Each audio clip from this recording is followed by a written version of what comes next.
Once upon a time, there was a young man who worked at a factory.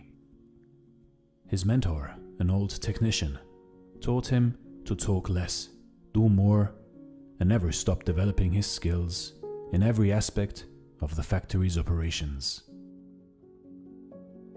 10 years later, the old man retired and the young man became a technician himself.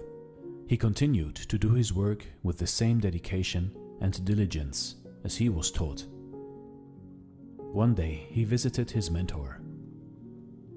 The old man saw that he seemed unhappy and asked what was troubling him. The young man sighed and poured his heart out.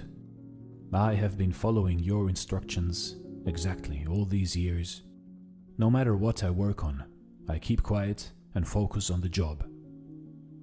I know I have done good work at the factory, and I have learned all the skills that can be learned there. What I don't understand is that the guys who don't have my experience or capabilities have all been promoted, while I am still making as little as I did before when I was your apprentice." The old man asked, "Are you positive that you have become indispensable to the factory?" The young man nodded, "Yes." The old man paced back and forth to think. After a while, he turned to the young man. "You must request a day off, using whatever reason you like. It is time for you to give yourself a break." The young man was surprised by this advice, but the more he thought about it, the more it made sense. He thanked his teacher and left quickly to make a time off request. When he returned to work after his day off, the manager called him into the office to tell him that things did not go well at the factory while he was gone. Others encountered many problems that normally would be handled by him, and they had no idea how to solve them. Realizing his importance, the manager decided to promote him to the position of senior technician, to thank him and encourage him to keep up the good work. The young man was grateful for his mentor's wisdom. Surely, he thought, this was the secret to success.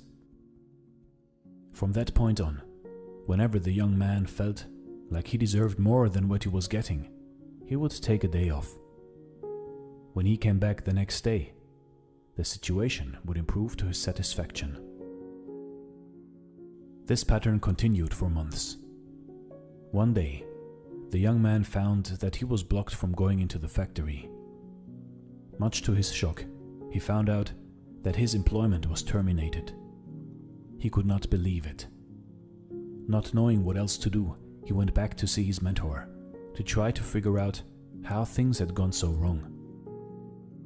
"Why did I lose my job?" he asked with wounded pride. "Did I not do everything as you instructed?" "Actually, you did not, because you heard only half the lesson," the old man shook his head. "You understood right away that no one pays any attention to a light bulb that is always on. It is only when it goes off that people suddenly take notice and realize they've been taking it for granted. You were so eager to apply this understanding that you left before hearing the second half." Second half? It began to dawn on the young man that perhaps he made a big mistake. What was the second half? The mentor spoke slowly to make his point.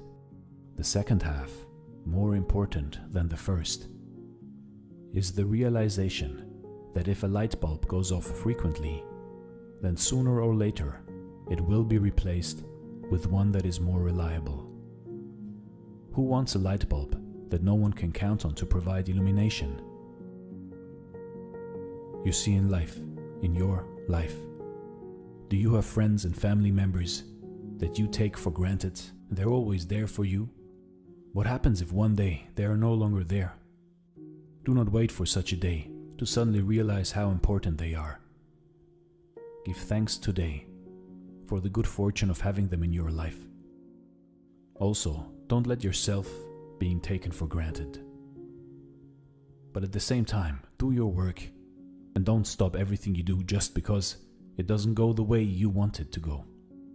Find the balance in life, and life will reward you with giving you the balance back.